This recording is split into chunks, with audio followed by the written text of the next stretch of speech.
13 of... Oh. What did I just do? Okay, let me zoom in a lot. I'll do, I guess. Excuse me. Too quiet.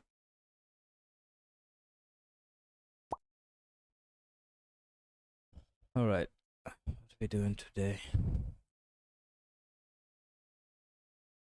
That's way too much.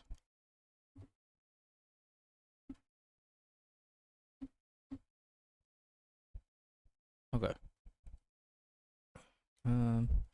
Finally got audio to work. Oh, it zooms in for all the tabs. Know that. Okay, yeah, finally got audio to work.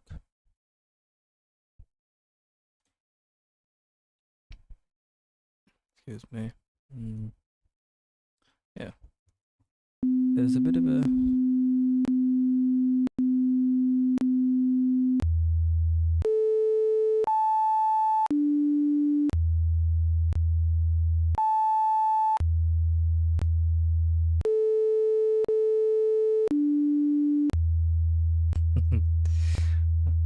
I don't think that'll get old.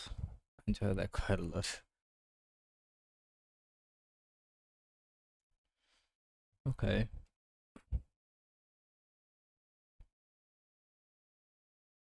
You know what? Nah. There's enough to do this here. And this to render a key release, maybe. Could be useful. Still have to do that later. I think this might also come later. Maybe we can move on to the next day, because I've moved the audio part out.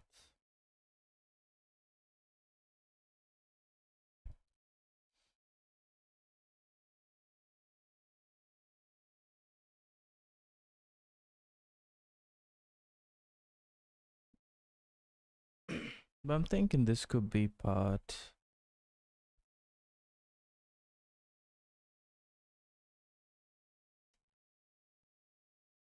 I don't know.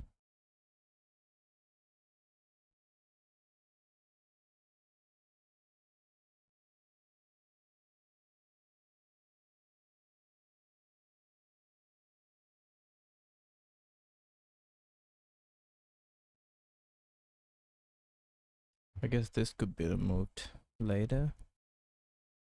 Sample rates.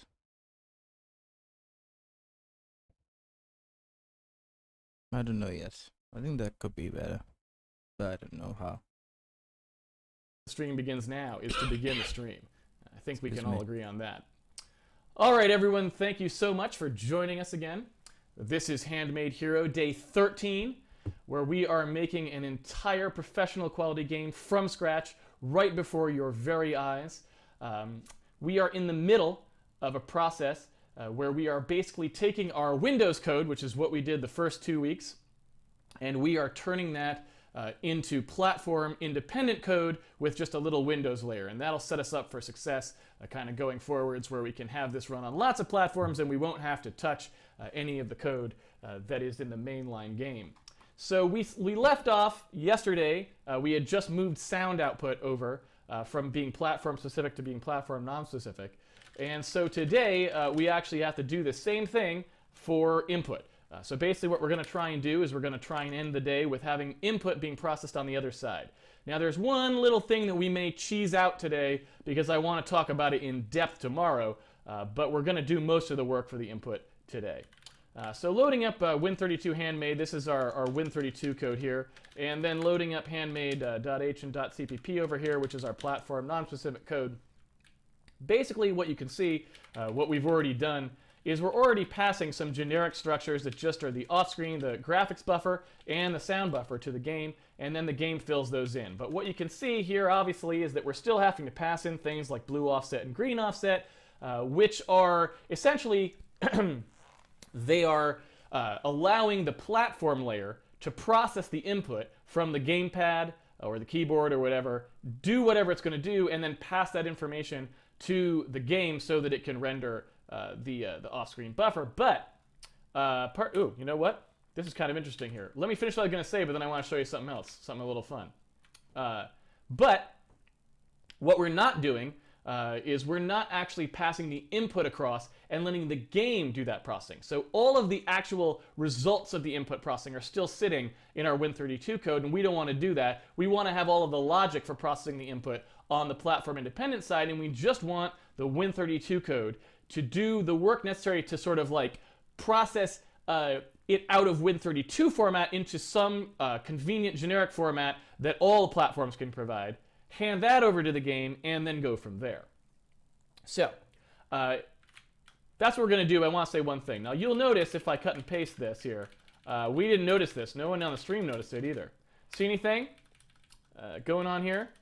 The definition for our function is here, but the declaration, the forward declaration up here, is missing this. It doesn't have int tone, right? So how did that work? What happened there, right? Shouldn't we have gotten some kind of error? Well, the answer is that actually in C++, anyway, which is what the mode we're compiling in. We're compiling mostly what is C code, but we are compiling in C++ mode, so we can use C++ features when we want to, if we want to. One of the things we get in C++ mode is function overloading. And what that means is you're allowed to define multiple functions with the same name that take different inputs. So for example, I could define many different functions, each of which took a different set of parameters. You can see what I'm talking about here, for example. Each of those is different. I can compile this, and it is totally legal. I can make each of these be its own function, and there's no problem with that. Totally legal. No warnings, no errors, no nothing. It is flat out completely legal. Get that up there above my window so I can see it. There we go. And so you may ask yourself, well, and this one actually is a duplicate because, well, okay, you know what? It's good that I did that. I can tell you why it's duplicate. Basically, you may ask, how does it know which one to call when you go to call one? The answer is it just matches the parameters and sees which one matches. So if I go down to Win32 Handmade, where this is called, game update and render, you'll notice that I'm passing 1, 2, 3, 4, 5 parameters. So it's just going to look and say, oh, okay, of all of these, there's only one, right, that actually takes that many parameters. Sorry, did I say 5? That's 5. 1, 2, 3, 4, 5. Yes, that's right. And this is 1, 2, 3, 4, which doesn't count. This is 3, this is 3, this is 2, this is 3. So the only one that counts is this one with 5 parameters. So it's just going to go, oh, it's the 5 parameter one, and try to call that. Now, things can get a little more complicated if we have ones that have the same number of parameters. So let's say we had 5 parameters in both of them, but I had this one be a float, like that. It still would work in theory. Let me get rid of this guy, because I'm not going to talk about him yet. It still would work because most of the time, the compiler will be able to tell that you were trying to pass an integer, not a floating point, so it's going to call the integer one, whereas if you passed a floating point, it would pass the other one. So you can see that basically it's going to do its best to kind of match those up. But sometimes it doesn't know which to do, and then you will get an error, and that's that one that I deleted here. So let's say I have int green offset and int blue offset, and that's the only difference between these two functions. Well, which one does it call if I pass it, a buffer, an integer, and then the sound buffer? The answer is it has no idea. It does not know how to differentiate between those two because they both take an integer, and so that is an error. You would have to change one of these or rename one of these in some way in order to differentiate them in a way the compiler understands. That's the simple capsule overview of function overloading. Basically, I don't use function overloading a whole lot, but I do like having access to it. It's one of the reasons I like compiling with CPP files. I don't know if C99 let you start doing function overloading or not. I've never really looked at the C99 spec. But C++ lets you do it, and it's one of the things that I like as compared to C. One of the reasons I like it is because it allows me to basically have a few different ways to call the same function without having to have different names for them. And it just makes things a little more convenient and easier to read in a lot of cases. So I don't go hog wild with it, but I do like it, and I think it's a useful feature. Something to be aware of there. So anyway, what was happening here is we just had a completely erroneous declaration. This is not a function that ever existed. and I just forgot to update it here. We don't need to actually put this here. It is strictly sort of for legibility. I like kind of sticking things together so I can quickly look at what the definition is of my platform layer. But basically, like, we don't even need this here. We could have it be completely not defined at all, because since handmade.cpp gets included before Win32 handmade.cpp, we are totally fine. It'll pick up the actual definition here and doesn't need a forward declaration at all. So, I hope that basically works. And Jagger27, I know my face hides the code, but I can't see that code either. I can't see it now. It's blocked for me as well. So I promise you it will never hide code that I can see. It'll only hide code that I can't see either. All right, so moving on. Basically what we've got here is we have a situation where we need to extend this so that it starts taking input. So the first thing I'm going to do is I'm going to basically pull out these guys into statics because I don't want to get to memory yet. Like I said, that's going to be the topic of tomorrow's entire thing unless we somehow speed through input tonight, which I don't expect we will. I expect there's plenty of explanation to do there. So all I'm going to do is I'm basically going to pull these out here, and I'm going to basically make them be equal to whatever they were by default. So the x offset, y offset here that were equal to 0 before, I guess we'll just leave them as 0 now. That's what they would have been initialized to anyway, but no big deal. Tone hertz here was 256, so we'll go ahead and make that 256. I'm going to go ahead and nuke that from this, as well as the tone volume, because those should not be used anymore in the platform code. Tone hertz and tone volume are gone. I don't know if we use running sample index. I believe we still do out here, correct? To figure out where to lock, yeah. So I think that's basically everything that needs to be removed from that struct. Let me go ahead and pull that struct out up to the top as well. I tend to like to have these up here. In fact, what I usually like to do as well is I usually like to have an H file even if I don't need one, and I like to kind of put that stuff in there so I can quickly see it, quickly flip between it. So I may just go ahead and straight up do that, right, like that, if that makes sense. So basically the wave period, that's also should be gone, so let's get rid of that. What else do we need to ice? These two, not going to happen now. We're going to have to do those ourselves. Tone hertz, that's not going to happen.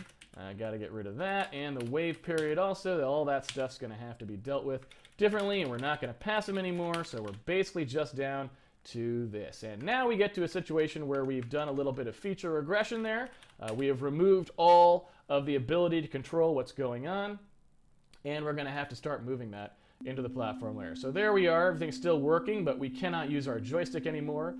Basically, if I go ahead and pull out our lovely pink joystick here, this guy, does not matter what I do. I can mash on that all day long, and we're not getting anything from our game. So now what we need to do is we need to decide basically what we're going to pass the game. And this is a little bit complicated because we have not written the game yet. And so one of the things that's very important, like I've said many times on the stream, is you always want to write the usage code first, and we are at a bit of a disadvantage because since we don't have the game, we don't actually know exactly how we're going to be using the user input. If the game was done and someone handed it to us and said, hey, here, make a platform layer that supports this game, well, we could very easily see what the optimal way to pass that input to the game would be. We don't have that, and so we know going into this, and it's important to know these things, we know going into this that what we're doing here is a first pass. This is a first pass attempt on the interface. Time for some almond milk.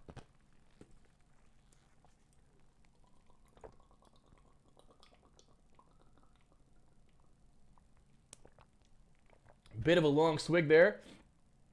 If you are drinking along at home with your own almond milk, I highly recommend taking a pretty strong hit. Sometimes it helps, especially when you have a cold. All right. So, basically what I'm trying to get across here is API design and platform layer design and just code in general. You always need to have a little bit of a consciousness. You have to have a little bit of a voice in the back of your head that lets you know exactly what it is you're doing at any given time. Because the type of code that you're going to type in is going to be different depending on the circumstance. And the circumstance in this case is we are iterating towards the API that we want, which is not the same as typing in the exact final API. The reason this is important is because it means you have to let there be a little slop in there, It means that you have to not spend a lot of time on a lot of the code. Now, you'll notice that our Win32 code is pretty darn janky. That is not because we're being lazy. That is because we're trying to save ourselves work. We know we're going to rewrite a lot of that stuff when we go to tighten it down for shipping, and the time that we would spend tightening it down now would just be wasted because it would all be deleted. So we need to remember what kind of code we're writing. We need to know what kind of standards that code has to be up to. We need to know what kind of future that code's going to have. And all of those things in the back of our head informing us with how we should proceed are very important because they'll save us work. Doing too much analysis and too much work on code too early in the process is bad. There's the old adage, premature optimization is the root of all evil, and a lot of people take that to mean that the optimization is making code fast. Well, that may be true. Doing that at the head end might be bad. You might spend a lot of time doing optimization on code that didn't need to be optimized, or that you optimized in the wrong way because later you change it and you have to undo it all and do different optimizations. That's all true, but what's also true is that optimization really in this case, for purposes of the adage, can refer also to the design of the code itself.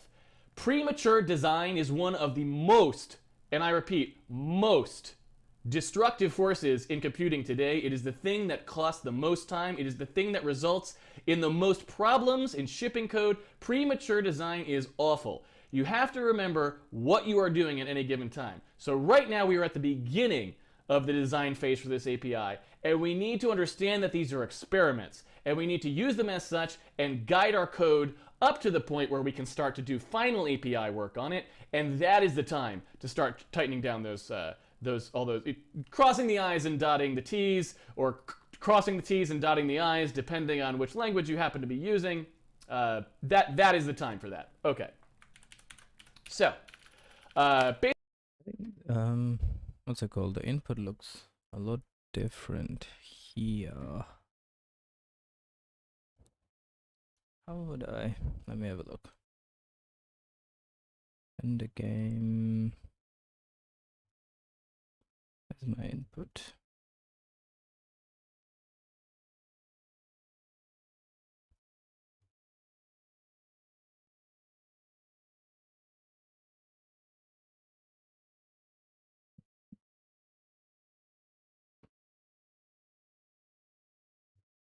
I think essentially I would just, so I don't have a gamepad to connect yet.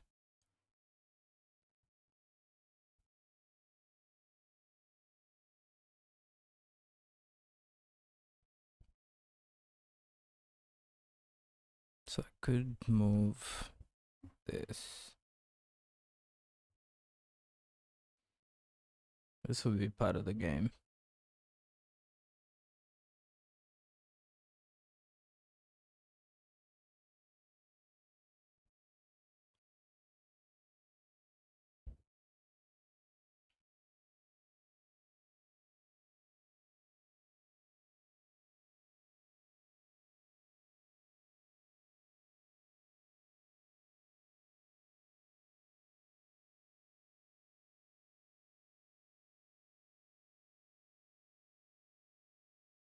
Same for this.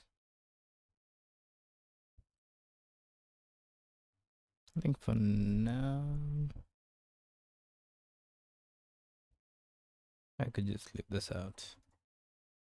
Excuse me.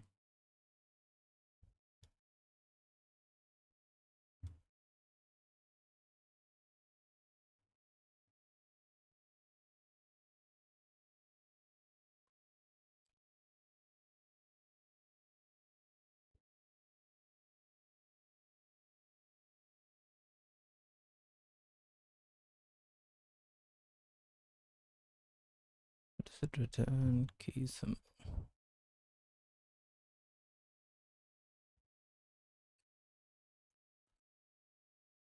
What is ULO?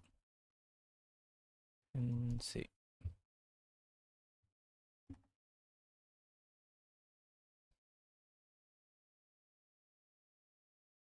It's a long int, so it's an int 64.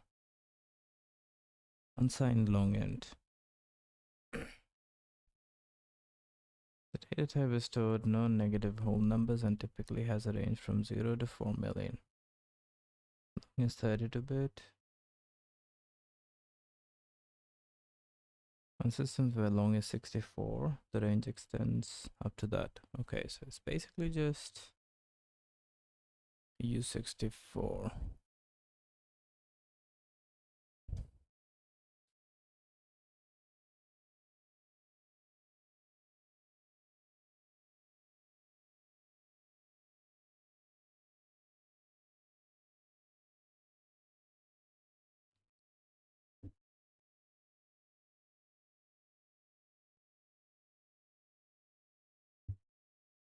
Let's copy that and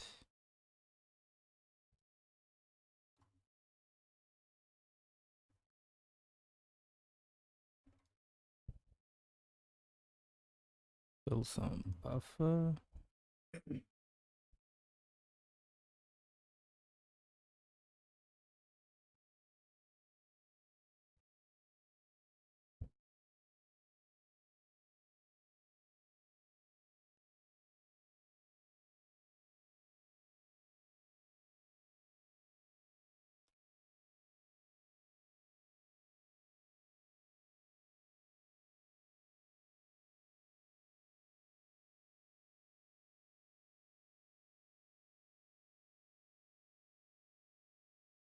Build key press.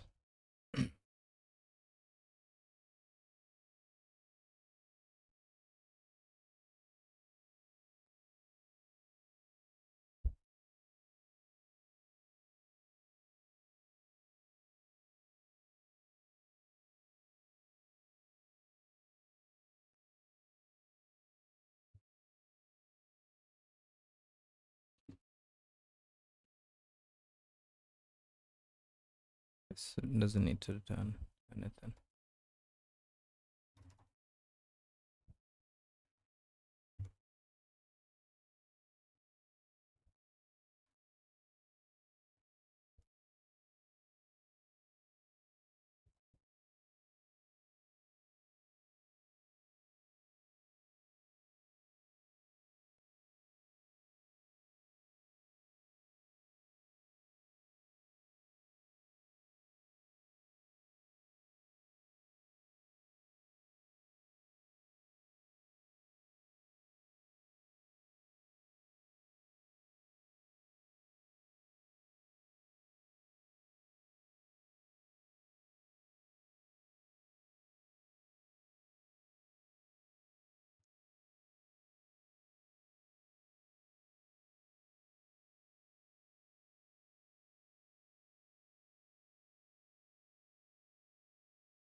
About escape.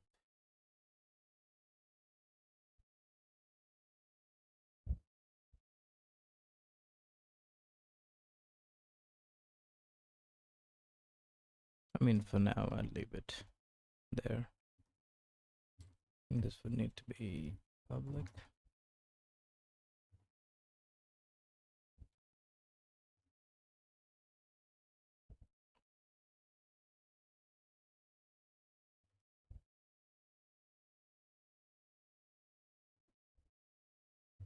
Get rid of this, get rid of this.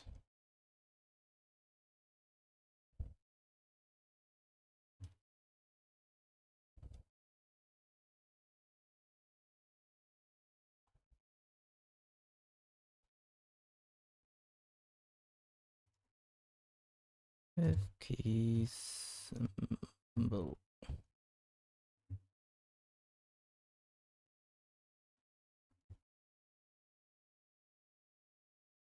Escape, then do this.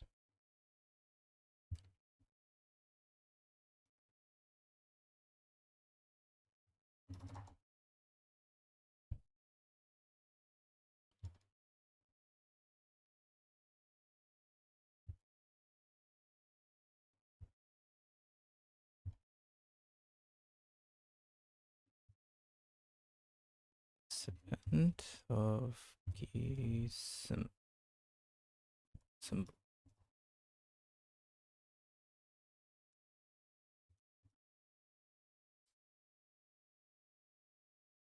Expected 2 arguments.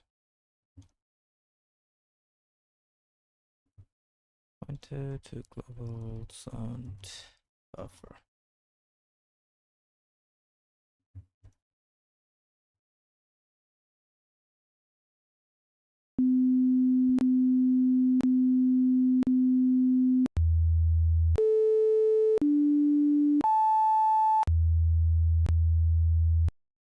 Okay, I mean you can ignore the clicking sound in between, because right now it's a blocking operation.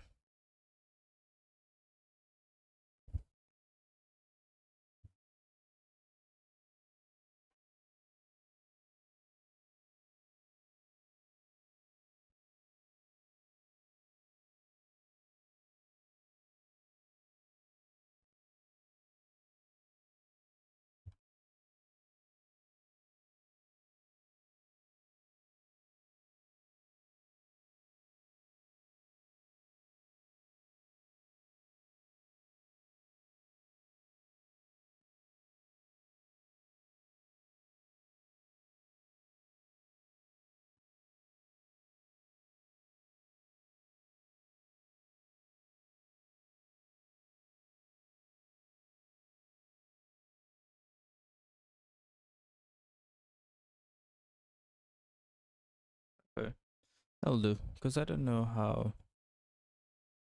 I think escape will not quit the game. That will be handled separately anyways. But for now, I'd like to have it close the window. This is convenient. Okay. I mean, that's how I would do it. See how Casey does it. Basically what I want to do here is I want to start to imagine what would be useful for my game in terms of input coming from the platform layer. Now I know that this game is not really going to care too much about which controller you're using, keyboard or joystick. It needs to be able to work with both a keyboard and a gamepad, that's true. But I do at least want to know, for purposes of tuning, whether the user is using a gamepad or they're using a keyboard, because at least for movement, where one of them might be analog and one of them might not be, I kind of want to know this. So I feel like I'm going to at least want there to be something, like the input.is analog or something. I'm going to want to be able to do some checking on something like that, right? And I'm going to want to be able to do things in here that are like use analog movement tuning, and in here I'm going to want to do use digital movement tuning, right? And so I'm going to expect there to be differences in how I might want to tune the motion of the character based on which one it is. Now, for the buttons, I don't expect that to be true. For the buttons, you push a button on a keyboard, you push a button on the gamepad. For the purpose of this game, I think those are going to be roughly the same, so you won't need to tell the game about that. But for the stick, I'm going to want that. So again, just pie in the sky, I'm just saying I want that. It's got to be in there. Whatever this thing is going to be, it's going to have to tell me that piece of information. So we've got that. Now, I'm also going to want to basically be able to look at that motion of the stick. And now what I've got to think about here, and maybe I'll bring up the diagram for a second, the awesome Microsoft Paint, one of the most powerful paint packages in the world, certainly the one that most game art is made on. Microsoft Paint, everyone knows that. Professional paint artists love their Microsoft Paint. So in here, basically you know the ubiquitous arrow diagram that I draw every time. This is time here, T going forwards, and we've got frames, right? We've got frames worth of processing. So in here, this is frame 1 that we're processing, or actually let's call it frame 0. Let's start at 0 like a good programmer would, and going forwards. Now what we have to remember is the user is viewing a frame basically after we compute it. So if this is which frame we're computing, right? If we're computing frame 0 in this time, it's actually going to get displayed here, and they're going to view frame 0 here, right? And then they're going to view frame 1 here, and they're going to view frame 2 here. So it's always kind of going like this, right? Oops, made that arrow go a little too far. There we go. Can't blame Microsoft Paint for that, people.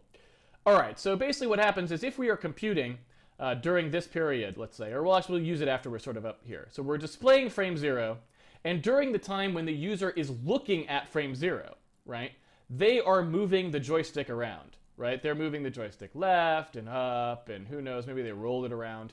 Now, they've only got a 30th or a 60th of a second. They don't have that much time, but they still could be doing some small amount of motion on the stick in that time, right? They might slightly move it, from if the stick is one of these things and it's over here, right? You could imagine that in a 60th of a second, if you were really wailing on it, you could wail it down a little bit in a 60th of a second. And especially if we're going at 30 frames a second and we've got a 30th of a second to do that, well, they might be able to move it twice as far. They move it even further, right?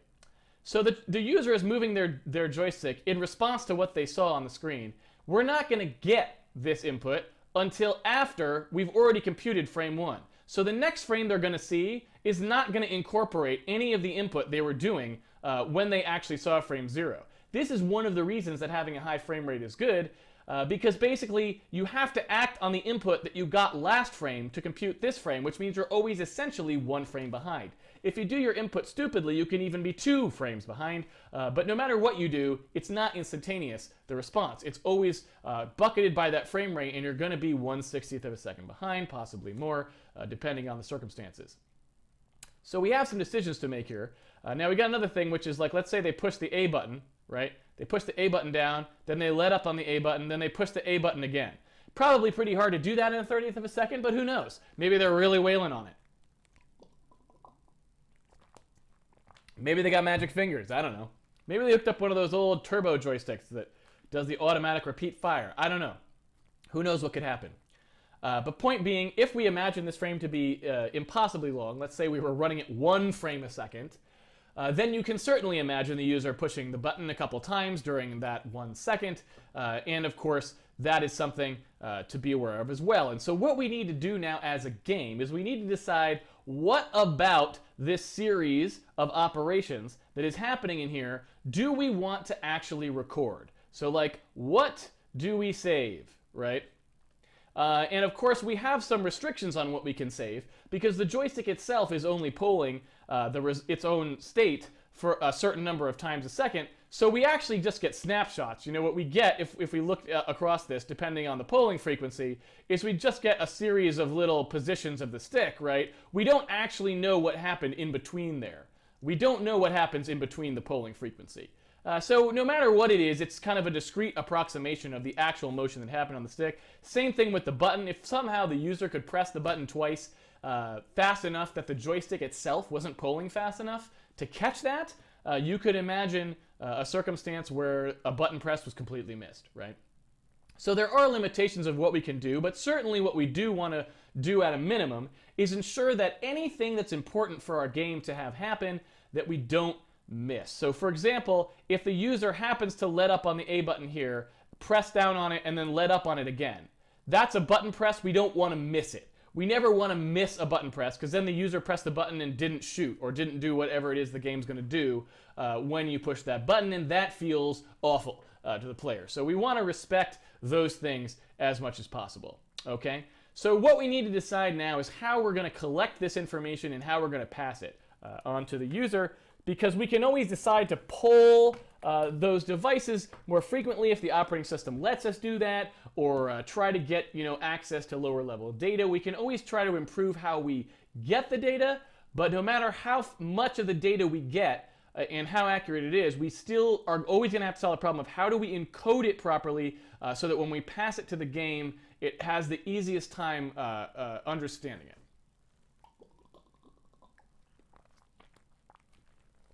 Okay, so what I like to do in general is I like to think about what the possibilities are for the various things in the game and on the joystick. And the first one I'm going to talk about is basically looking at sort of what people will often do, and then I'm going to say why I often don't do that thing, sort of as a compare and contrast. So what people will often do is they'll often do something like this. Well, you know what, and I can write it in code so you don't have to look at like an interface.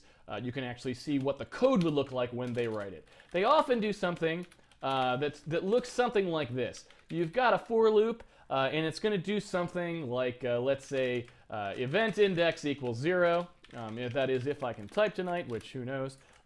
Event count plus event index like this, and then they'll go through and they'll have something that's like an event array, and they'll look into the event array and they'll do like switch event array, what type of event this is. Oh, it's event A button or something like that, that sort of thing. So they'll have like a type of event, or the events will just be the state of the joystick. So basically it'll just be like, oh, okay, there's an event index, and we've got the stick X in here, right? Stick Y in here, that sort of thing. Whatever, A button is either up or down, that sort of stuff. And basically what happens is, again, it's a very minimal amount of processing that the platform layer does, and the platform layer basically goes ahead and takes its information, does the minimal amount of processing on it, and hands it over to the game and says, here you go, you look at the series of polling results and you figure out what's going on. Now, the thing that I don't like about this is that it has an inherent kind of limitation in it that forces us to think about something. Limitation.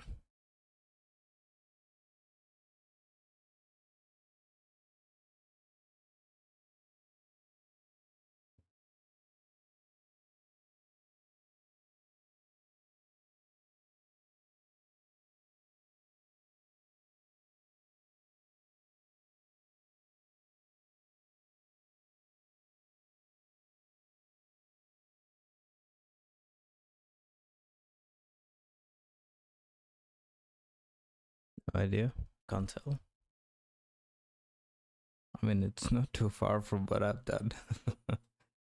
Yeah, let's see. And that limitation is you've got to have somewhere to store these events. And the number of them that you choose to store determines exactly how many times the buttons can be pressed inside a given frame. Now, that may not sound like much, and it isn't, because memory is really cheap nowadays. You could just have 10 megabytes of button store and go to town on your little party, and then no matter what the user was doing, or no matter how long the frame took, you will not be able to generate enough events. Even if you're polling at some, if it took 1 second long and you were polling at, 1,000 hertz, well, 1,000 events is not going to be a really huge deal. But in my mind, I still tend to think of it as, why would I incur the downsides of having a variable length set of storage if I don't need to? And so what I ask when I see stuff like this is, do we really care about that? And for this particular game, I don't know that I actually do. And so what I like to do is I like to do something more like having the input just say something like, let's say, A button started down, right? A button ended down, or something like that, and a number of transitions or something, right? Because what I can do is I can essentially turn any one of these buttons, right, into something. Let's say the button, let's say that we have over time, if this was the diagram of our A button, this is up and this is down for our A button. If over the course of the frame it started up, pressed it down, went up again, they left it up, they pressed it down again, then it went up, they pressed it down, right? Then basically I know that I can encode this signal, right? This like up, down, up, down, up, down kind of a signal, right? I know that I can encode this signal by just saying how many of the transitions I went through, right? I can just say how many times it went from up to down or down to up. I can just treat that. I can treat that as one or transition, or I can count half transitions, right? I can count down to up and up to down. I can count that, so it'd basically be 2 transitions or 2 half transitions per press, right? Half transitions. And if I encode it as half transitions, I can basically say, well, all I need to really know is what state the button is at the end, and then I know the number of half transitions tells me what the state was at the beginning. So basically I'd have 2 things I need, which is the button down now, and how many half transitions did it go through for the course of this frame, right? So what I want to know here is basically, okay, do I ever actually care about subframe resolution for the button being held down? Right? Because what I lose by encoding it this way, what I lose in this encoding, is if the user was able to differentiate between, say, 120th of a second press, that's this long, and one that's like a 240th of a second press, which is like that long or something, right? I don't know. I'm drawing this poorly. This diagram has gotten out of control. But you basically know what I mean. If this was our time here, right, and I've got, this is 1/60th of a second right here, right?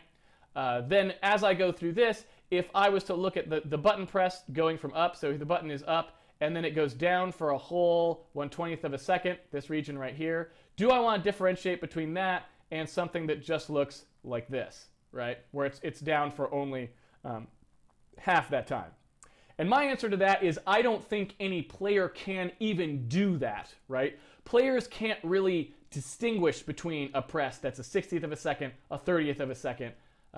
Maybe they could at a 15th of a second, but intentionally, that's not really going to be the case. When we're talking about the difference between a button hold and not, we're talking about a hold across many frames, I think. So a hold is going to be, you know, a quarter of a second or something like this, or an eighth of a second. And that's going to be across many frames.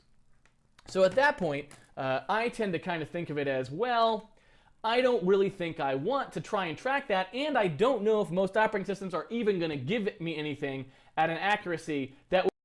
Okay, that just reminds me. I mean, seems too early to be able to worry about it. Whoa. What's button press and release?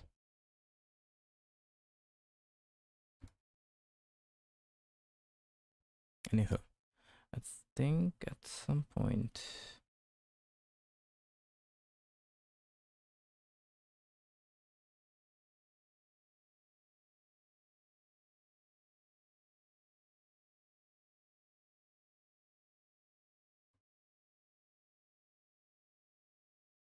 Yep, C dot key release.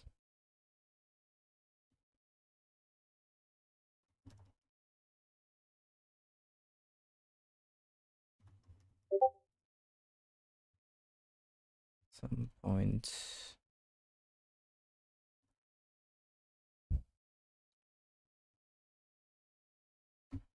That was weird. Why did I get Discord message?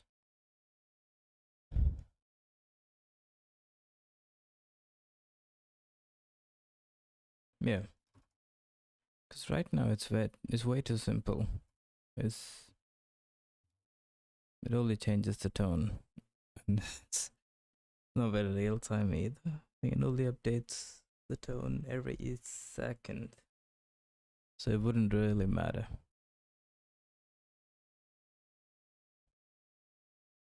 Yeah. would even let me see that, so I think it's probably just a waste of time to encode it. Okay. So what I'm going to say is I basically just want to try something that's basically like the A button started down, you know, and the A button half transition count. And that's all I'm going to do per button. So if we had 4 buttons, we'd have 4 of those, right?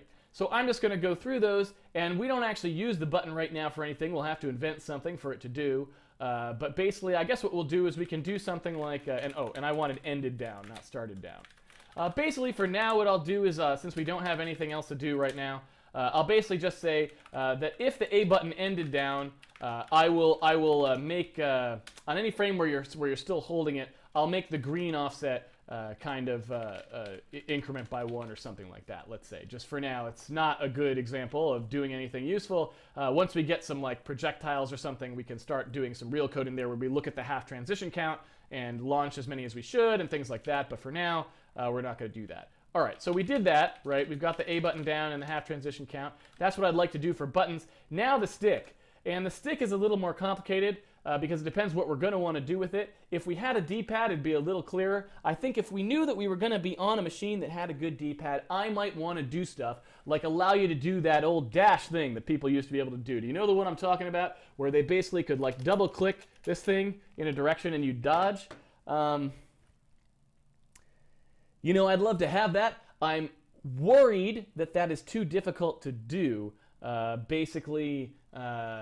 worried that's a little bit too difficult to do with an analog stick. I don't know. What I do know is analog sticks are so clumsy that no one's probably going to be able to do much in a 60th of a second with that. But the reason that I mention it is because I'm a little worried about how to capture that motion if we were going to do quick dodges. And the reason that I say that is basically because if you think about what we're trying to do here, let's say we were polling fairly frequently. We got a 60th of a second here, right? We've got this 60th of a second. And basically, let's say we were polling at some kind of a thing like 1,000 samples a second, right? So basically, we're talking about having 1,000 samples a second, and we've got 60 buckets into which those can fall. So there's actually 16 samples like this, right? I mean, that sounds way too short. It's like 16 milliseconds. I read somewhere that pro players, I think the reaction time is like 120. So you only have to worry about things after which are greater than 1/10. Yeah. Maybe.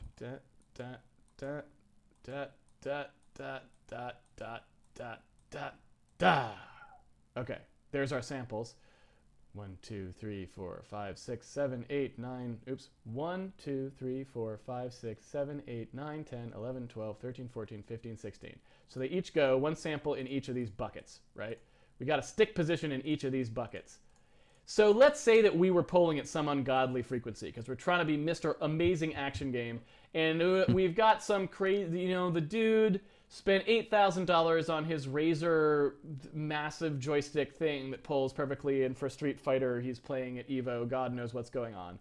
We're trying to do that, and we basically want to look at this and say, well, okay, so what happened here was he started whaling the stick right here. So basically the stick at this point, and so from this point to this point, went from neutral, right, to basically whaled all the way over. He just full-on slammed it, and he's got magic fingers, so it went really quick. Then he released the stick, and it returned to 0 here, right? Well, the problem with this is if I'm trying to detect it, if I average the stick value over this time or something to pass to the game, I'm going to get an average that's like somewhere, you know, in the middle of that range, right? And this could happen even in a wonky way across frames. You know, you could imagine something where, like, I've got a situation like this, where the stick was held this way across 2 frames, but here it's dead and here it's dead, right? This, again, the average of these is going to be something that never shows the stick fully whaled, right? It's always going to be half whaled, and who cares about half whaling? Nobody half whales the stick. That's not even a phrase. No one's ever said I half whaled my gamepad. That's not a thing. Got that kind of caught. You kind of caught a little bit. You see that? You got to hold it back. You got to. This is how you do it. If you got one of these bottles, you got to hold that back, and then you know what I'm saying. Those of you who have these know what I'm talking about. Otherwise, it gets up in there, it gets all up in your face, and there's nothing you can do about it. It's too late at that point. There's no recovery possible. All right. So basically, what I'm worried about here, if we were just doing, you know, I don't want to tip my hand too much here, but let's just say that Legend of Zelda or Binding of Isaac were in the realm of things we were trying to do here. And we want to move a little character around the environment in like a top-downy kind of way. If all we were doing was cloning those sorts of games, exactly, I would say, does not matter. That kind of stick movement does not matter. We'll just pass the average stick, and we will be fine. But because, like I said, not tipping my hand too much, I'm not really doing exactly that, or at least I'm not planning on doing exactly that kind of a thing. we have a little bit more to worry about because I might want to try to get some stuff working that involves these kind of tap motions. A quick tap. Maybe not a double tap, but at least that one quick tap. So, what am I going to do? What am I going to do? And the answer is, I think, for purposes of this, I'm going to go with a stick interval. And this may be a bad idea. It may be that I should just shove 16 samples down the thing at a time. It may be that I should switch to an event thing, like I said. But I don't know.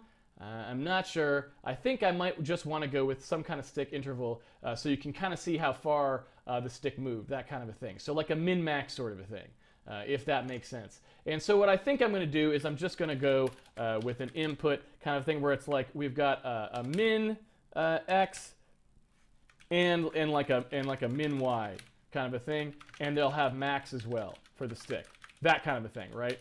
So that I can basically see where the min and the max was, and then maybe where you ended on, right? And so the same as before, end x, right? And I could even do a start x as well. So we could basically see where it started, where it was in the middle, where it ended, right? That kind of a thing.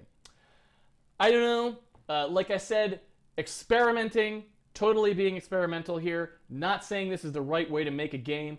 Not even saying this is the right way to make this game. I'm just saying that's what I'm going to try, and we're going to see how it works. So, how does that work in practice here? I want to write the usage code first. I want to basically take our tone hertz, right? I'm going to take our tone hertz here. I want to update that. So I'm basically going to take the tone hertz and say that the tone hertz is going to be plus some small amount of wiggle, basically that's going to be on there, right? I'm going to do this in floating point because, as you'll see, we're going to actually start moving almost everything to floating point pretty soon. But we're still an integer here, so I'm just casting back to it for sake of our tone hertz. Again, one thing at a time, always one thing at a time.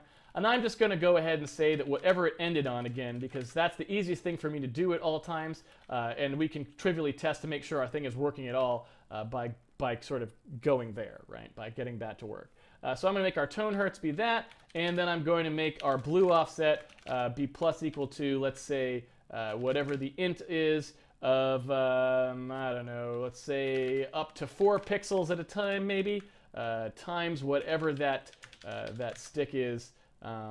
What is that stick going to be? That stick is going to be in Y location, right? And that is what I think I'm going to want. That should basically work for the most part, I think, except for the fact that I don't actually have anything defined yet. But it looks good to me. So I'm going to go ahead and say game input is here. And basically what I want to do is I want to blow this out a little bit because I feel like we're going to have a situation where, well, you know, what if we want to support multiple players, right? What if I want more than one player at a time? Basically what I want to do is say, well, this input thing, whatever the input thing is, the input equals like, you know, the player 1 input, right? I want to be able to get just player 1, let's say for now. Later we'd have a way to like join and know who was joining, but we kind of want player 1 input probably. And then we just kind of go and say, well, whatever player 1 input actually is, then we'll do that. So maybe input is like a game controller input, and we get that back.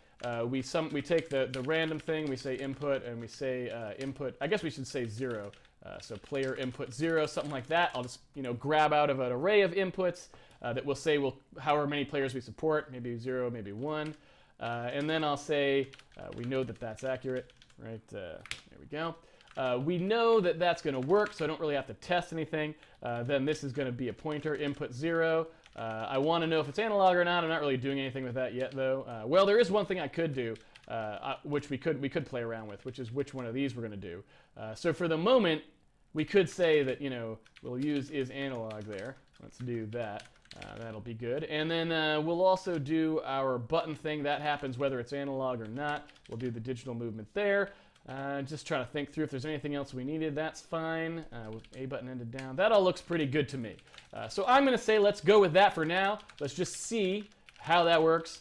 Make sure that there's nothing particularly surprising going on in there. we'll just see how that works. So I'm going to say we've got this game controller input thing. The game controller input is going to have the things that I talked about. I also probably want something like this, game button state, that'll have the half transition count and the ended down flag. That's actually going to be a Boolean for now. So I've got some button states. I know that I think I said that I wanted 6 buttons on this thing, the 2 shoulders and the A, X, Y, B. Now, I don't know how I want those to be right now. I am not sure, so I'm just going to call these up, down, left, right, let's see, and then left shoulder and right shoulder, like that. I'm just going to say that that's what those are for now. We might want to put them in an array later if we decide we want to, if it makes things easier. I could also make a union out of these. I could do something fancy. For example, I could do this. If I was Mr. Crazy Town and wanted them to be accessible in both ways, I could do something like this. I don't know if that makes any sense to you when you take a look at it. Maybe I'll do it just so you can see how that's going, assuming that I typed that in right. We'll see in a second. The game input will just have a bunch of these controllers because we might want to have some controllers. Let's just say that these are the, I guess we should call them controllers, not players, because they're not really mapped to players. We'll say that we support 4 controllers coming in. We're going to maybe need to do some work on that in the future to make that a little more robust depending on the circumstances, but we'll just say that's good, and then we'll just do controllers there, right? And so that's sort of what I'm thinking. Then we obviously have some floating point values here. The floating point values are the stick X and stick Y. There's some stuff that I probably want to do with that in the future, but I'm going to leave those as X and Y's right now because we haven't really talked about vectors, and don't want to jump right in with vectors if we're not ready for them yet. Min X, min Y. But those of you who know what vectors are, you pretty much know, you can see it coming. I think when you look at that right there, you're pretty much going to know what I'm talking about when I say the vectors are coming. All right. So, oops, got a little semicolon there. Got to actually pass this stuff to the actual thing. So I'm going to need to pass my game input, and we'll just go ahead and send that in this way, nice and clean, and we will delete those extraneous, erroneous parameters. We now have that going for us. Put that in there. Lovely, lovely, lovely. Like one of those cooking shows when they put in like the basil and they're like, you know, starting to smell delicious. You can almost just feel the aroma of the fresh pasta, and they say all these things, right? And you get really excited about it, and you're like, wait a minute, I'm not going to eat that at the end. That's one of the things we have, ladies and gentlemen, over a cooking show. If you think about it, you are going to get to play the game, the actual game at the end. You even get to have the source code at the end. It's like the cooking show reaches out and hands you the pasta. How cool is that? I mean, yes, okay, I charge $15 for it. I apologize. It is actually a commercial product, but that you can't like pay $15 and get the food on a cooking show, which, by the way, I would probably do. If you could do that, if it just kind of came to you, you could have like a download link and you could like get the pasta. It'd be like, I want to buy that. When they have replicators, if Star Trek works in the future and you just like have like Gordon Ramsay cook some stuff and you push the button and like it charges you $15, but you get this whole meal, like that's like gonna be totally crazy, right? Like, how awesome is that going to be? Of course, it may make it harder to make cooking shows because the stuff comes out and tastes lousy. Everyone at home knows now. They can just lie, basically, right? And be like, oh, it tastes delicious. Maybe it tastes terrible, right? And you don't know. But anyway, so that's just all. We're like one step ahead of the Food Network here on Twitch, okay? That's where we're at. So this is some good stuff. This is the future, ladies and gentlemen. It's the future. It's the future of food in a roundabout way. All right, so basically where we're at is we're just going to have to now do the porting work necessary to shove this stuff down to the game from the platform layer, which shouldn't be too hard. Forgot one of the things I wanted, which was analog. So each controller is going to have a Boolean up on top, which is analog. There we go. That's fine. What is the not a member of controller input? What are you talking about? Did I mess that up? Hey, Mojo. Me too. Oh, nice. Didn't put the is in front of it. That's not going to help anyone. Okay, and so this is ended down. So we've basically got whatever the A button is, the button that points down. So that's the down button on our controller. And game update and render now needs to take one of these. Okay. So this is going to be a real straightforward thing here. This is not going to be particularly difficult. Basically, the only thing that we're going to have to do is for keyboard input, it's going to be a little janky, and I'll show you why in a second. But basically what we can do here for the most part is we can just go ahead and take this game button state, game input state thing here, and we can just cheese out entirely and go up here and say, all right, when we go to actually do, our message or whatever, here's our input state. Everything gets initialized to 0. Why not? For now, we're going to deal with that later. And basically in here, we can sort of do all the stuff that we said we were going to do. Now, we are only taking one sample per frame right now, so it's trivial to set up the things that we want to set up, like really, really trivial.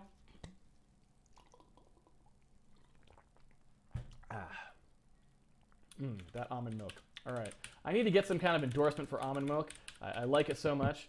I don't know how you... I drink the store brand. That's the problem. No one's ever going to give you... You're not going to get the sweet deals, right? You're not going to get the NASCAR stuff where you got, like, the emblems on you for the store brand, right? Like, nobody... That doesn't happen. And I just drink the store brand. So that's... Yeah, what are you going to do? What are you going to do? You got to sell out sometimes, people. That's the thing. You got to sell out sometimes. All right, so basically we've got the... You're a bit bolder than me. I mean, not really, because I think I run Linux, so I was sort of lost for choice there. I'm doing C on Windows. Hey, pretty good. Day 20. Yeah, you're quite far ahead. Oh, yeah, about a week ahead. Yeah, I thought I'd like spice it up a bit by trying it with Zig and Linux. It's not that much harder, I would say, because once you understand the concepts, which Casey explains very well, it's just a matter of getting used to the API on a different platform. I did make it much harder for myself than it needed to be. I could have used STL. It's the same, what's it called, library that Handmade Penguin uses, the one that Casey links to. But I wanted to like stay true to Handmade Hero, so I decided not to use any libraries except the standard library from Zig. Yeah, but it's been a lot of fun, but it has taken a lot more time. I think I'm on day 13. I started a month ago, so twice as long. D-pad, up, down, left, right. That's our stick situation. So we're basically going to have to handle these for our stick and take a look at those. We have some stuff we need to think about in terms of how we're going to handle that, but we'll think about that in a second. Namely, what the analog, how we want to answer analog for something that could be using both the analog or not analog. Hard to say. So we'll take a look at that in a second. We will also go here and do the buttons. So the buttons should be pretty easy. Basically, yeah, because I saw the STL API. It felt a bit like cheated. It does everything for you. All of this is all handled. Yeah, and to be fair, I think the guy who wrote the port for Linux says that everybody uses STL. And I thought it's always going to be easy to switch to STL than the other way around. And it's not as hard as he said it would be. X11 is quite good, not too bad at all. And so is Pulse Audio. I think those are the system libraries that's on Linux. And they work pretty well. Except audio, it's a bit different. I think audio is a bit simpler. There's no ring buffer. I mean, there is, but you don't have to like deal with it. You just pass it a buffer and then it plays the audio for you.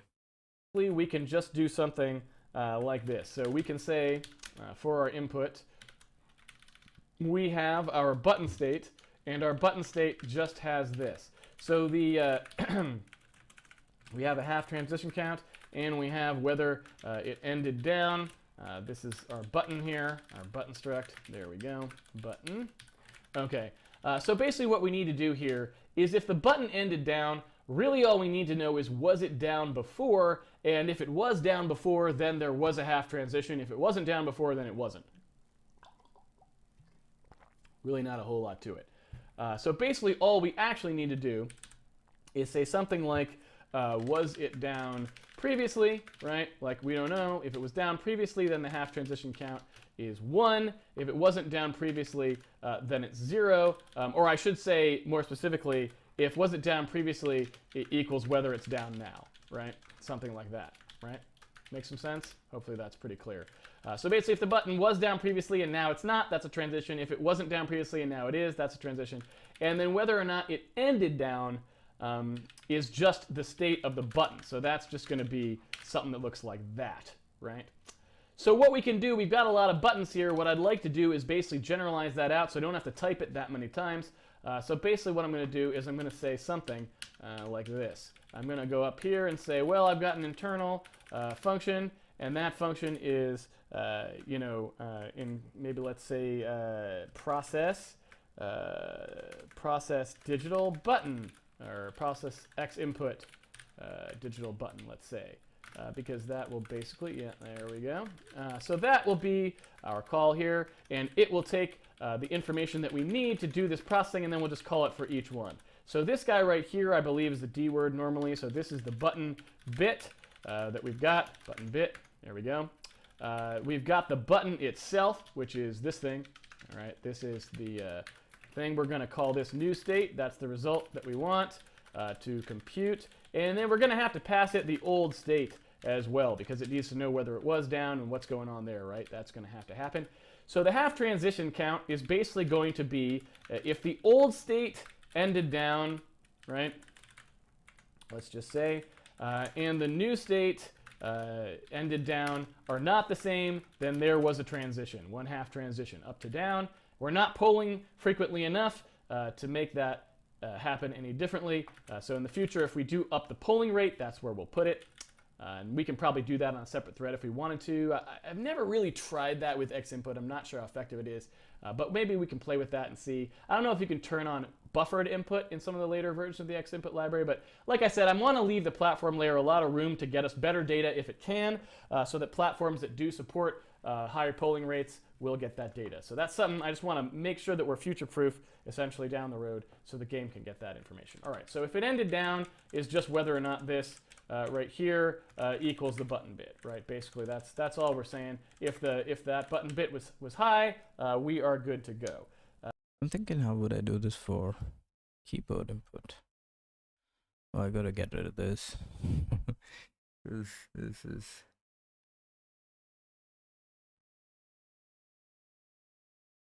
Gotta be able to call this here.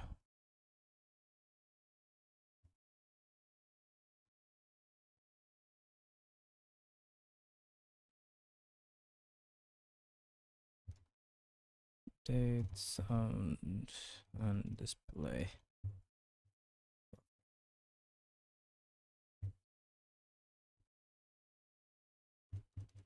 Let me create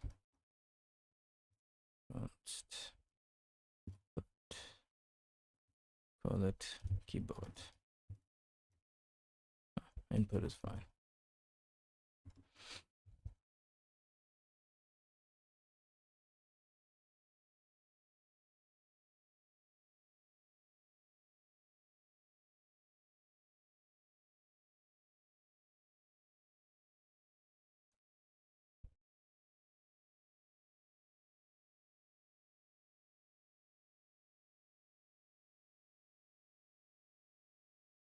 I know the key that we pressed. Basically 32. Key released.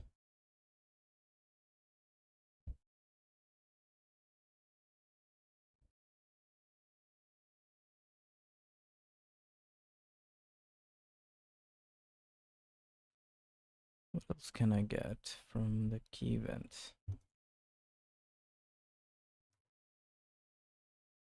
Event data.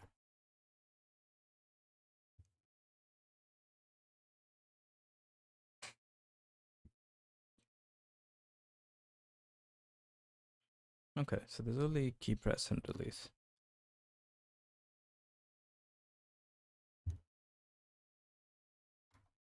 What does key release?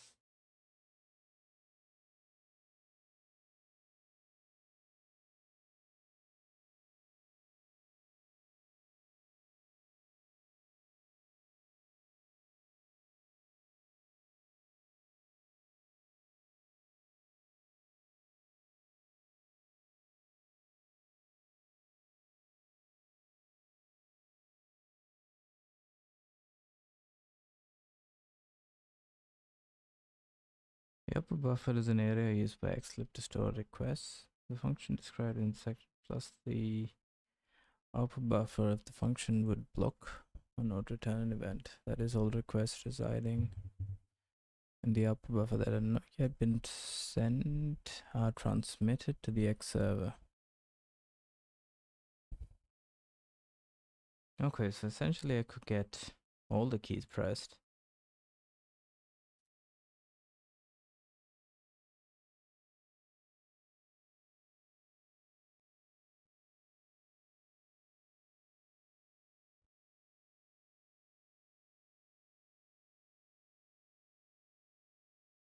Push the upper buffer and then wait until all requests have been processed. Use xsync.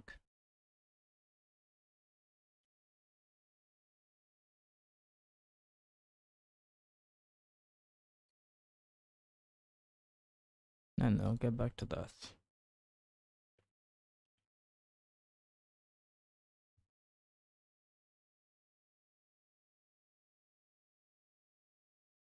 Okay, so the press and the release event are the same type.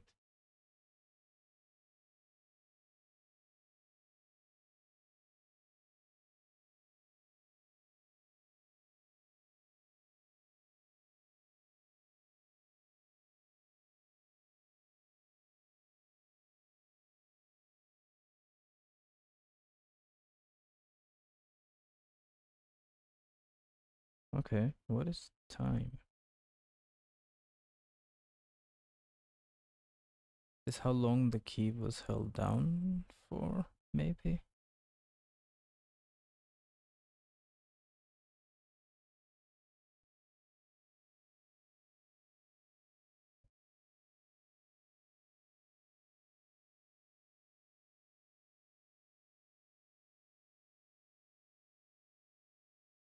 Okay.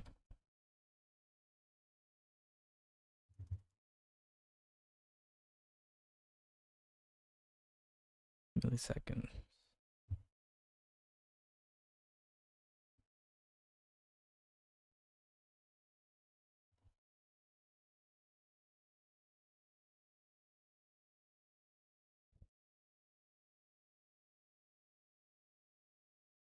What if there's like multiple keys pressed at the same time?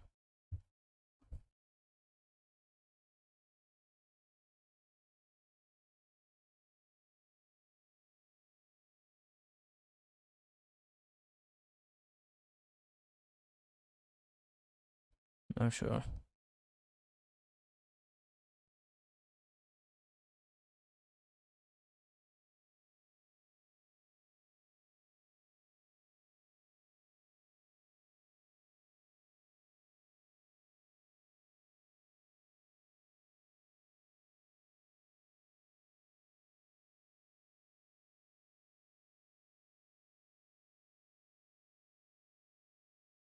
Because that can be a key as well.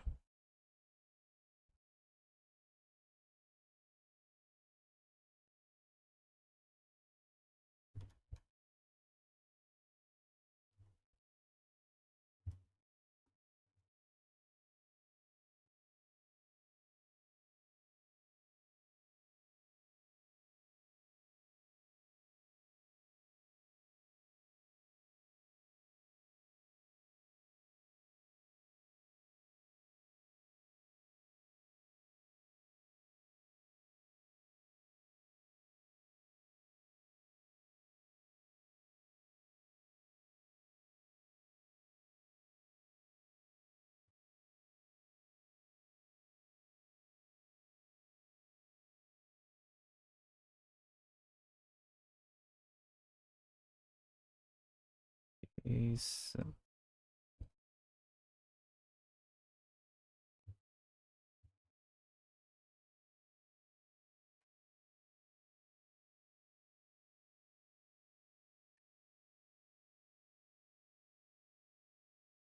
then for key release do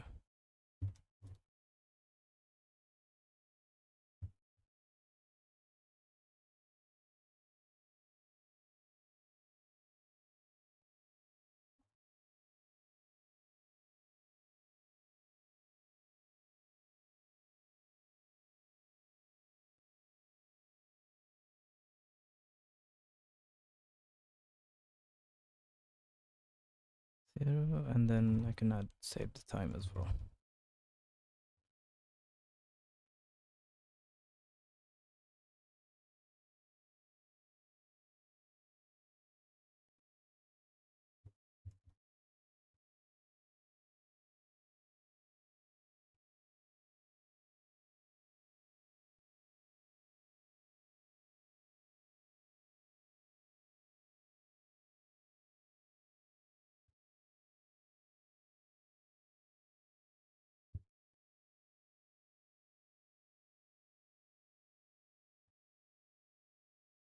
Let me see how long. That's you 64. Could be.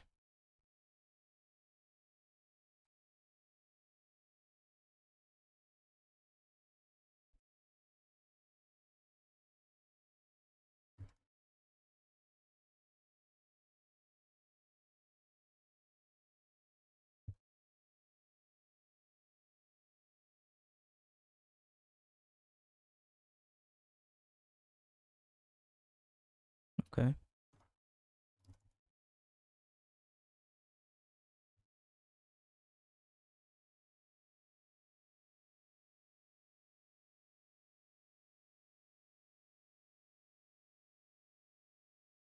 I can get rid of this.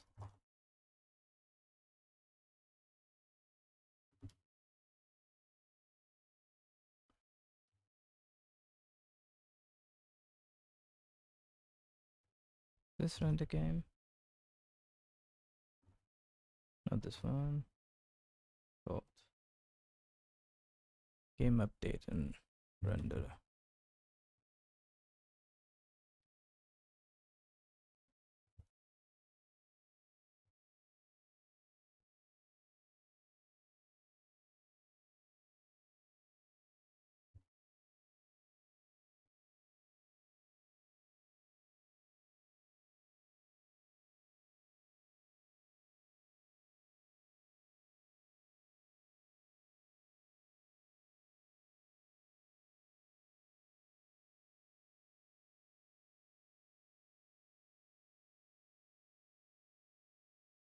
I'll give it input as well.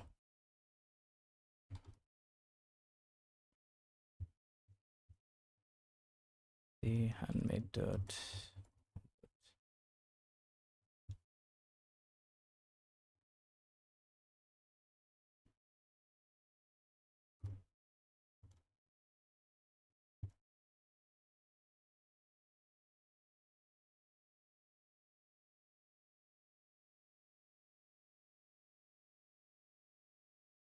Okay. And then here.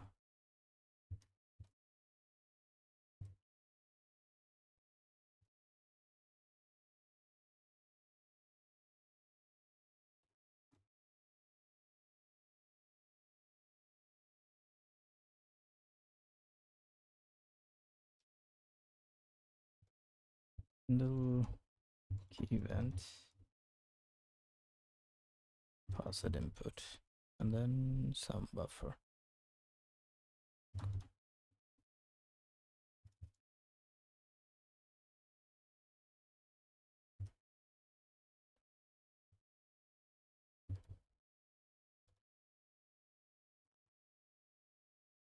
Doesn't need to be public anymore. Would be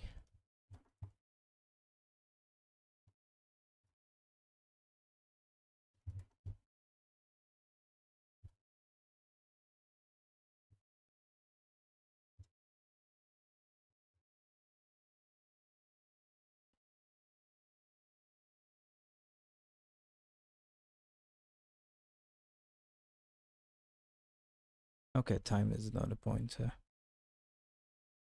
120.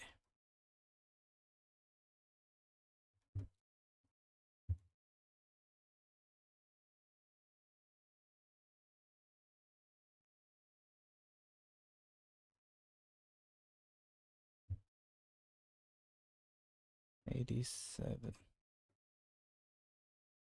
Oh, this is a pointer.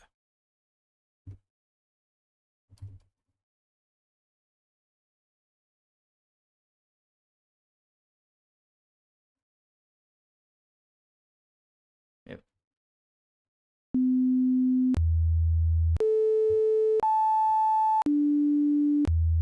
Cool.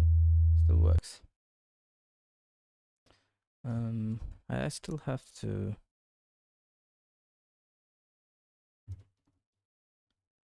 run. No, this one. I think I still have it to do. Right. Audio.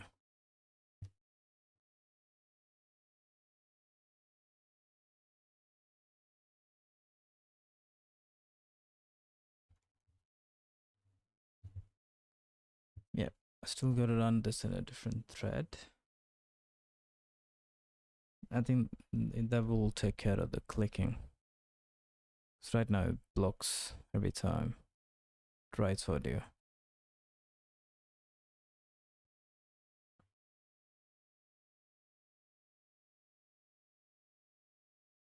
Okay. I mean, it's not the same. I don't do anything with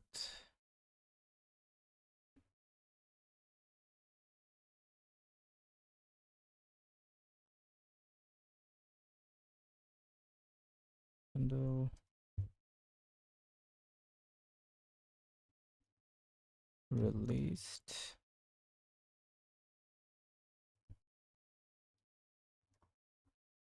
But I think it's right now not needed. I think that's about all we need. That is looking pretty straightforward to me. So this is new state ended down, new state half transition count, old state, looks good. So now we've got this digital button thing here. Oh, that's right, and we need the actual button state. So X input button state. We need to actually look at that as well. So that's X input button state. So that's all we need, I think.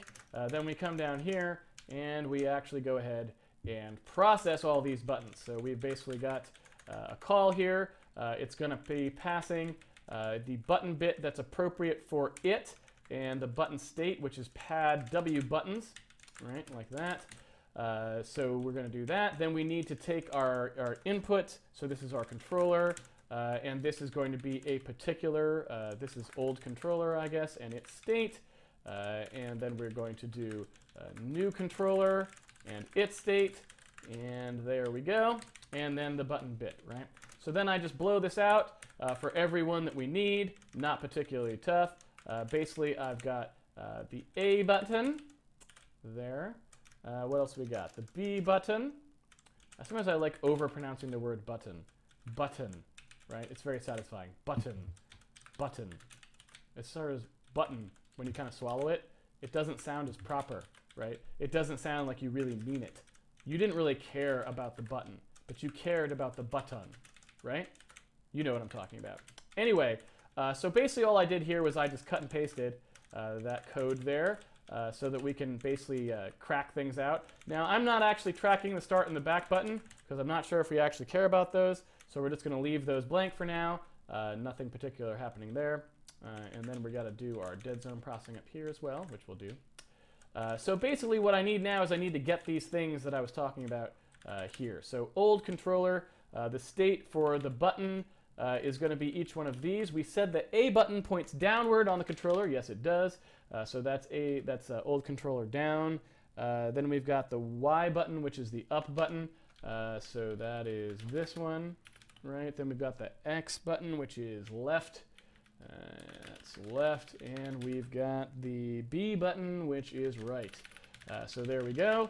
Now we just basically crap those out, and basically all we've done here is just made a reusable piece of code that we can call, so left shoulder as well, that we can call to crack all our buttons for us, so we don't have to keep copying pasting the code. We can basically just make this is like a table basically that goes through each one for us, and we're all good to go, right? So that should be fine. We just now need to get the controller state. Now, fortunately, we know that basically this x user max count here, what we want to do here is say controller max controller count, controller count equals x user max count, right? And I just want to make sure that if someday they add more controllers, so if the max controller count is actually higher than the number that are in this right here, then input.controllers array count. I will tell you how to write that function in just 1 second. If it's greater than that, then I want to basically make it be equal to that. This is just basically capping that. Let's say the x user max count was 12.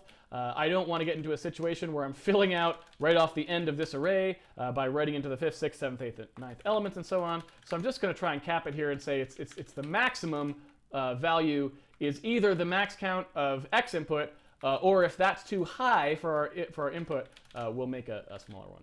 All right. So I'm going to tell you about how to write this array count thing in a second here, because actually C doesn't do that for you. It doesn't tell you how many elements there are in a static array, not static array, but in an array that's fixed size. It doesn't have a way to actually tell you that. So you got to write that yourself, and I'll show you how in a second. It's real easy. It's not hard, and it can be done at compile time. So anyway, we're going to do that. We're going to go through the max controller count. We're going to go over each one of those, and at the top of this, we're basically going to say, well, all right, we've essentially got the game controller input is the input that we're going to be looking at here is the old controller is going to be old input, which we'll have to save. Old input controllers like that, and we'll do new controller state. There we go, is new input. So I should actually also make this be whatever the one we're writing into, like that. Let's do it that way. New input controllers, and we're going to take the controller index. We're going to grab those out of there, right? So we're going to get those, and we're going to write into them. And there we go. So that should give us what we wanted to do, and then at the end of it all, when we're done, we're just going to swap those two. So at the very end here, when we're done, we're going to want to swap our input. So we're going to want to do something like Handle the gamepad later. like game swap, swap pointers or something like that. Well, I don't know if I really want to do that. We'll make it a macro for now. This is the place where I really wish I had metaprogramming. This is the place where people often use templates. I don't really like to use templates. I'm a metaprogramming sort of fellow, but if you had templates, you'd use them right here. I'll just write it myself for now, and we'll think about what we want to do for stuff like that a little bit later on. I'll put that actually up in here. I'll just put a to-do. To-do. Swap min max. Macros? There you go. All right, so in here we're just going to do the game controller input thing, this game input. Temp equals new input equals old input equals new input, and we will leave it at that. Now, whether we need to clear these, I don't know. To do, Casey, should I clear these here? Possibly we should, and we'll think about that in a second. But basically what I want to do now, like I said, is I basically just want to have two input buffers, and so I can look at whatever the last one was, because that's something that I wanted for button up, button down. So basically what I'm going to do is I'm going to go look at that input, that game input thing, and I'm basically just going to define two inputs, right, structures for the game input, and I'm going to say that my new input one, right, equals input 0, and I'm going to say that my old input equals input 1, like that, and that way I can just swap the pointers to them later, and it'll be fine. Xuser max count. Oh, did I accidentally delete something important from that? Let me take a look at the X input documentation. Oh, well, you know what I could actually do? I could guess. I guessed correctly. I'm going to show you how to write that one in a second. What is the problem here? Connect button state to button state star. Oh, okay, right. These just need to pass the address of it because they are taking a look at the address. I could not bother to pass the address of the first one because they're not writing into it, but who cares? All right, got that one. Game update and render is going to take the new input always, and then the array count All right, so I think we are, 1 second, my screen has blanked out here. That will make it hard for me to read the questions. Let's see. There we go. Okay, so for swapping, that's always good. All right, for swapping, I'm just doing a swap here. Basically, this is just, we should have a function that does this. What I wrote at the bottom here was I wanted to basically just ping pong between two buffers. I wanted to use one buffer and leave the old one around, switch to using the other buffer so that it would leave the previous one around, so we'd always have access to the last buffer we used in the previous frame. So all I did was I can't say, you know, new input equals old input, because now when I can't say there's nothing left. It overwrote what the value of the pointer to new input. I have no pointer to it anymore, right? So that's a bummer, right? If that makes sense. So basically what I had to do is I had to first snap a pointer to what new input was, so that when I overwrite the pointer new input with the pointer old input, I have the temp back, right? Does that make sense? Yeah. Really what I wanted to do was say swap new input, old input, but I wanted to kind of wait until we actually write a swap function to do that. So I'm just doing that temporarily. So now we have to go and take a look at this. Okay, what is the problem here? Missing semicolon, yes indeed. Okay, so now I just got to teach you how to write this guy, and then we have the start of our input. We might have to go a little long tonight. Looks like we're a little behind schedule from where I would like to be. All right, so basically defining this guy, array count, and it takes an array. Oops. It takes an array. All that this does is it basically just asks for the size of the array, whatever the array is. That's the total size of the array. And then we're going to divide by the size of the 0th element of that array, because that tells us how many there are, right? The total number of bytes used by an array divided by the number of bytes used for a single element, that gives us how many elements there were. So that's all I'm going to do. That's it. I don't know if I can bracket this. I'd like to bracket it. I don't know if I can. I can, so that's good.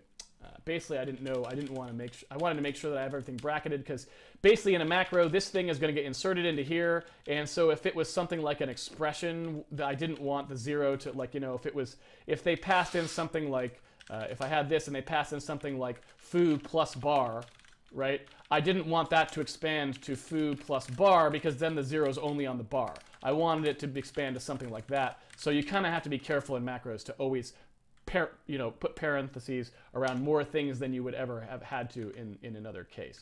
All right, so let's see where we're at here. That was a lot of code very quickly, but it actually works just fine. I'm pushing the A button, and it's going up there. All right, so that works just fine. So really the only problem that we've got right now is our stick. And so we've got to get our stick in there. Now the stick has a thing called a dead zone, and I guess I'm going to have to defer that processing till later because we don't have time. So we're still going to say to do. And basically what I'm going to do is I'm just going to turn this stick. Okay. I think could go ahead. Yeah, I think so. Alright, I'll leave it for tomorrow. Independent game memory. I mean, it's not the same how Casey's doing it and how I handle on my end, but I think the idea is the same. It's close enough. So I'm gonna call it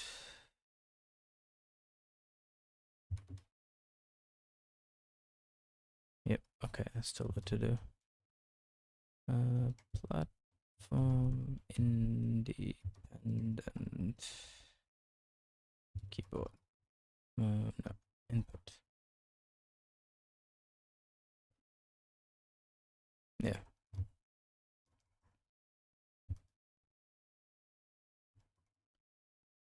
Okay, so the input looks very different from Win32 because this is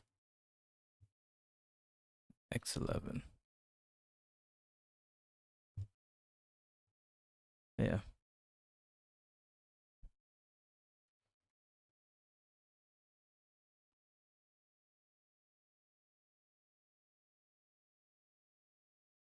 I guess this could just be calculated on a different platform.